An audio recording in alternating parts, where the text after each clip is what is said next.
మీరు నా మీద పోలీస్ కేసు ఎందుకు పెట్టారో నాకు పిచ్చ క్లారిటీ వచ్చింది మేడం. ఆ దొంగతనం కేసు నుంచి నన్ను కాపాడండి మేడం. నిజమా?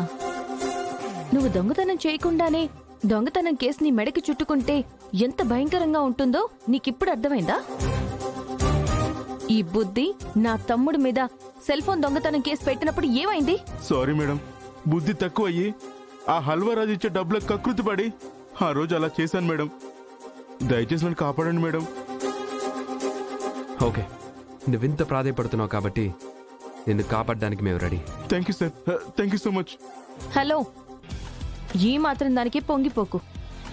నువ్వు అప్రూవర్గా మారిపోయి మా తమ్ముడు ఏ దొంగతనం చేయలేదు అని హల్వారాజు చెప్పడం వల్లే నా తమ్ముడి మీద నువ్వు సెల్ ఫోన్ దొంగతనం కేసు పెట్టావని పోలీసులకి చెప్పాలి. అంతేకాదు, నా తమ్ముడి మీద ఆ బండి దొంగతనం కేసు పెట్టిన వాడిని కూడా నువ్వే పట్టించాలి. వాణ్ణి కూడా అప్రూవర్గా మార్చి నా తమ్ముడికి అనుకూలంగా సాక్ష్యం చెప్పించాలి. అలా అని నువ్వు నాకు మాటిస్తేనే నీ మీద పెట్టిన దొంగతనం కేసు నేను విత్డ్రా చేసుకుంటాను. అలాగే మేడం, ఇప్పుడే వరకు ఫోన్ చేస్తాను. మీ తమ్ముడి మీద ఉన్న కేసులన్నీ విత్డ్రా చేసుకుంటాం.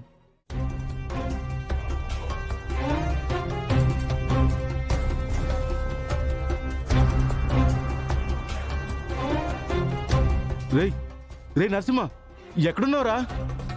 అర్జెంటుగా బాబాయ్ హోటల్ సెంటర్కి రా. ఏంట్రా వచ్చేది? ఆల్రెడీ నేను మా అత్తగారు ఊర్లో ఉన్నా. రేపు సాయంత్రం వరకు రాను. అలాగారా? రే, ఇక్కడ చాలా సీరియస్ మ్యాటర్ రా. ఏమైందిరా?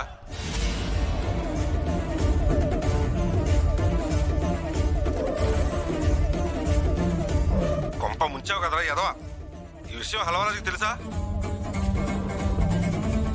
తెలీదురా, తెలియాల్సిన అవసరం కూడా లేదు.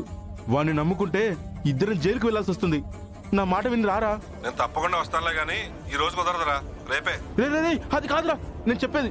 రే, అంతకు మించి నేను చెప్పలేను. రేపు సాయంత్రం వస్తాను. బాయ్. రాయ్, ఏమన్నాడు? హే, ఏమైంది? వాడు ఊర్లో లేడంట మేడం. రేపు సాయంత్రకాల వస్తా అంటున్నాడు. కానీ మీరు కోరుకున్నట్టే మీ తమ్ముడి మీద నా కేసు విత్డ్రా చేసుకుంటానన్నాడు. రై, నిజంగానే చెప్తున్నావా? ప్రామిస్ సార్, నిజంగా చెప్తున్నాను.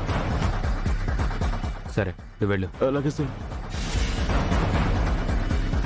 చా, ఇంత కష్టపడ్డ ఫలితం లేకుండా పోయింది. ఇతంతో ఫోన్ కేసు సెటిల్ చేయించిన బండి కేసు పెండింగ్లో ఉంటుంది. కాబట్టి హల్వారాజుని ఎదిరించి ఈ పెళ్లి మనం ఆపలేం. అవును, మన కష్టం ఫలించింది. నా తమ్ముడిని కాపాడుకుందాం అనుకునే లోపే ఇంకొక కేసు ఉండిపోయింది. ఇప్పుడేం చెయ్యాలి?